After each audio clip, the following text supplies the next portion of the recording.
success of the attack was there. We destroyed the guns, although, strange enough, the guns were never.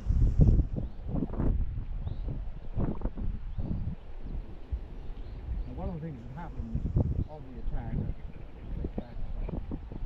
initially they went to the wrong point. There were 2 points here, I'm not sure. Another one just a little tiny bit to the east. And because of the current, I mentioned that Utah, which shifted the whole of Utah invasion a couple of miles down the coast, and the first wave there landed technically in the wrong place. Here, the current is the same current moving from this way to that way. Moved the landing craft down the coast, and the Royal Navy officer in charge of the landing craft mistook one point from another, and they started to go to the wrong one. Rudder, the commanding officer of the 2nd Rangers, saw the mistake and turned them back. They hit the current, moving in the sea. Dawn comes up, they lose the element of surprise, and the Germans see them begin to withdraw some men from their land. Destroyers, Royal Navy,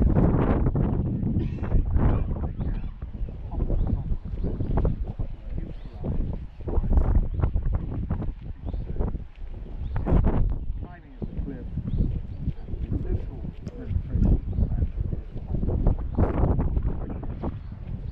less captain.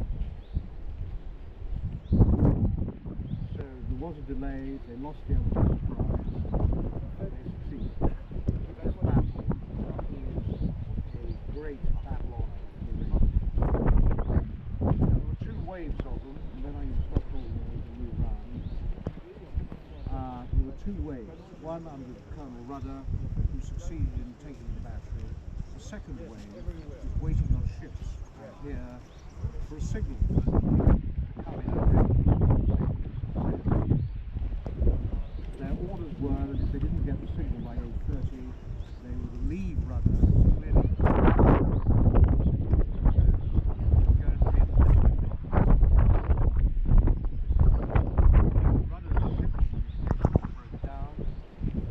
Boys out at sea did not get the success signals in time to send them, and at 8:30 the reinforcements set off down the coast and disappeared, leaving Rudder on his own with 200 odd men, many by whom now reinforcements did good at Omaha, discussed that down there, left Rudder just on the first day, and those are the ones that held on for 2 days.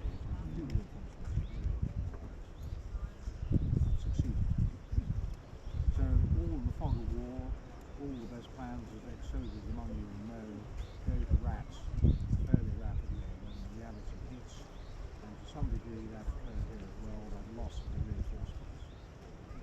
But it succeeded. It was a great action, and it's probably the major range of Colonel Rudder went on successfully after this and commanded an infantry regiment later in the campaign.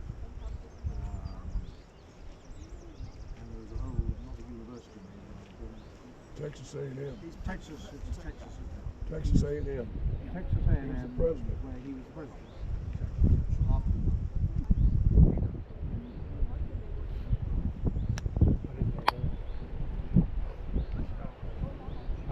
Scott knows.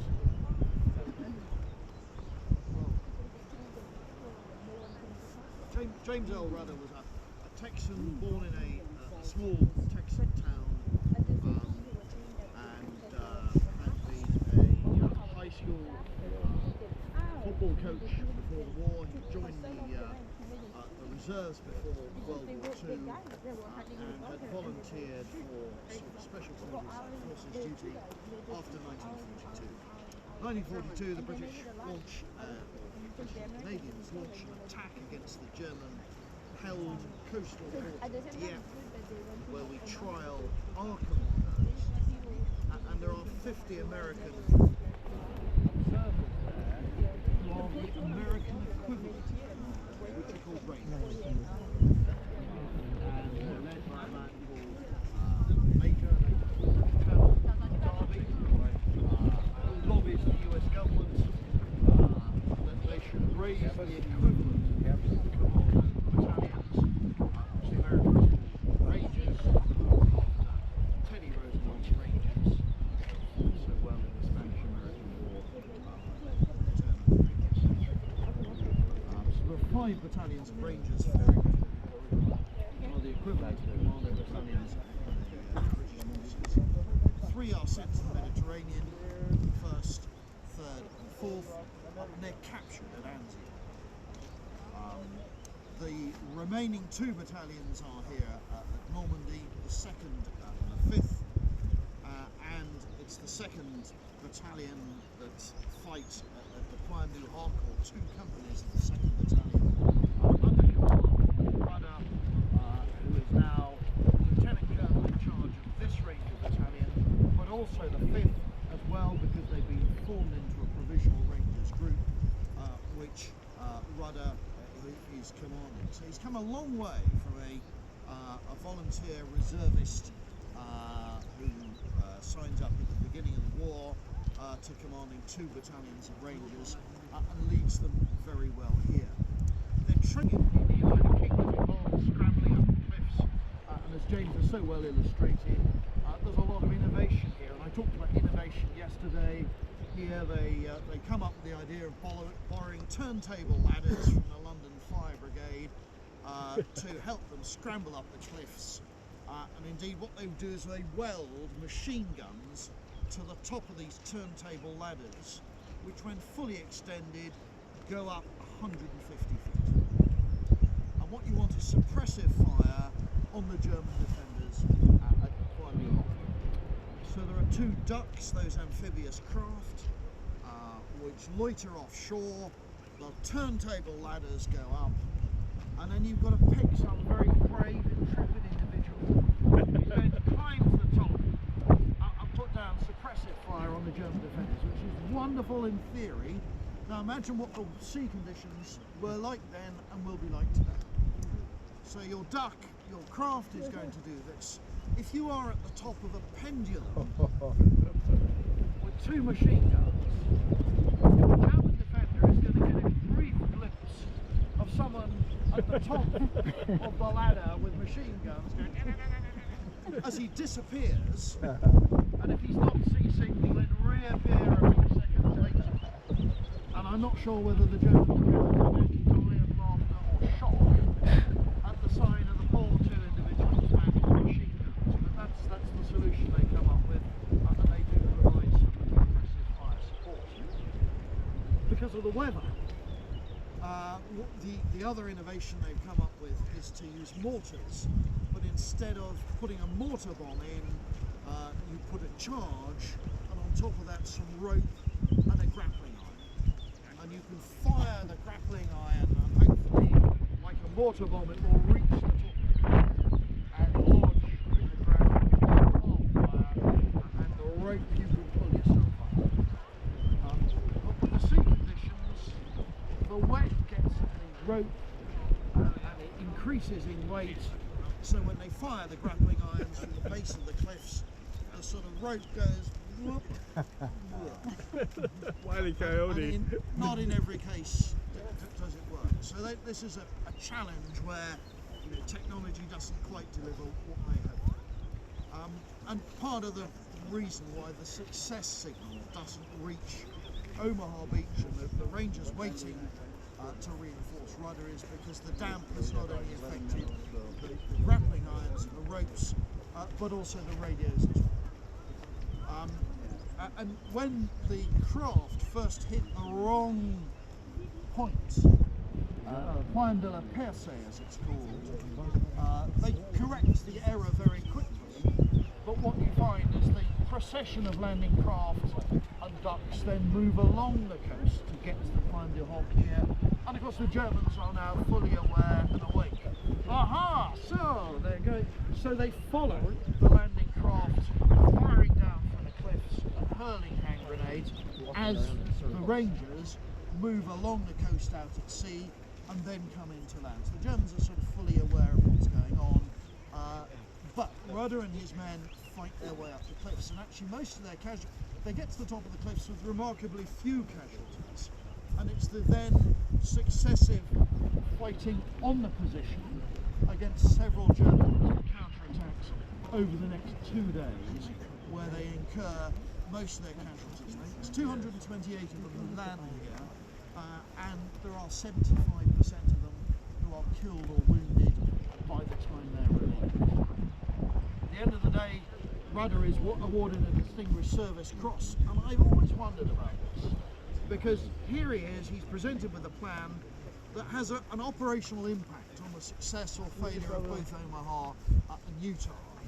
All the plans go wrong in some way or other, not due to him. He has to overcome all those adversities, the challenges of weather, and then staying here for a lot longer. They never give up at any one point. He himself is wounded. Eventually they're relieved, having succeeded in their mission of destroying the guns, even though the guns weren't exactly where he anticipated they were. So he's overcome a huge amount of adversity. And to me, that's sort of Medal of Honor winning stuff, and I'm never quite sure in my own mind why he doesn't win a Medal of Honor, but a Distinguished Service Cross. Very well earned, in my view. Now Rudder, as I've said, is a Texan. He's attended Texan A&M, Agricultural and Mechanical University, known as Aggies, and later on in life, when he returns to Texas, he returns as a brigadier general who's made it good and clearly has a lot to his name. And in later years, he's elected as president of Texas A&M, and as he writes in his memoirs, he then has two very interesting challenges later on in life. One is in the 1960s,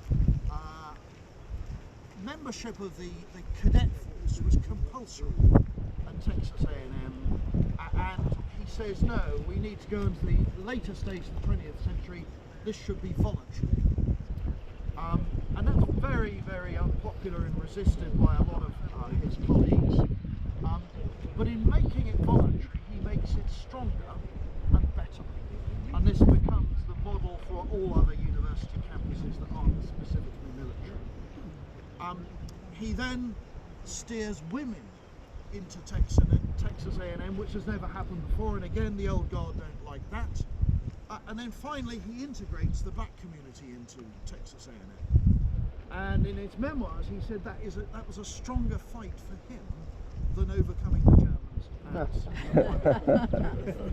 So courage of a different kind, moral courage rather than physical courage. But at the end of the day, he is Major General in charge of the Texan National Guard, a very, very distinguished president of Texas A&M, overcoming all these challenges, and that makes it one of the strongest universities in the United States today, because he was the pioneer of so many of the changes that other universities have sort of imitated. And I like to think it's all because of the hard proving ground he had to undertake here at the Point du Hoc. He becomes a regimental commander, and indeed we will meet him again fighting in the Battle of the Bulge, because he's then fighting as part of the 28th Infantry Division, promoted on his sheer ability, and to me a shining example. One final thing. Saving Private Ryan you're all familiar with, and you can think of the Tom Hanks character, who is a captain in a regiment. And if you remember the story of the reveal of the Tom Hanks character, what is he? He's a baseball coach in a small Texan town, and he's a schoolmaster. And I'm pretty sure that he's modelled loosely on James Elder. It's not stated, but there's the model if ever there was one. You want a ranger who comes from a small Texan town, who's a schoolmaster and a high school football coach, and that's Hanks, but it's also the James Elder of reality. So I think he has another life in himself. But that's the big picture and the small picture, and I leave you with the fact and the thought that this is how, again, as James said yesterday, an individual can make an impression of a wider effect on the battlefield. And we tend to think that individuals get carried along in the campaign, but here, the force of character of one man really makes a difference. That's the big picture. Here's the smaller map, which shows you the Point du Hoc, the various gun positions around here, 6 of them. We're not quite sure why there are 6, but it may be that this was a training facility where the coastal gunners learnt their trade. Hoc is Old French, Norman French, for the jib of a sailing ship, the little triangular front sail of a sailing ship, which is the sort of shape Point looks on old maps, often misprinted, because there was a misprint on the wartime maps, and so this was also known as the Point du Hoc, H-O-E, and someone had misspelled or misseen the C and had put it on wartime Allied maps as an E, so it's known both as the Point du Hoc or the Point du Hoc, but that's the so out there is this ground. It's very broken, it's pitted with craters, both from naval gunfire support, as James mentioned, the destroyers coming right in, and aerial bombardment, which largely misses the guns. You can tell the difference between the two. An aerial bomb gives you a perfect round crater, a naval shell being fired in gives you an oblong crater, and you can see the two. But these craters over there, you will see, are of double-decker bus swallowing size. I mean, we're talking in some cases battleship shells of 16-inch caliber coming in and completely distorting the landscape here as it remains today. No, I think that's great. We're going to head now for that obelisk, Which is right on the tip. and we're sitting out here, so we're going to walk along, and it's all on footpaths.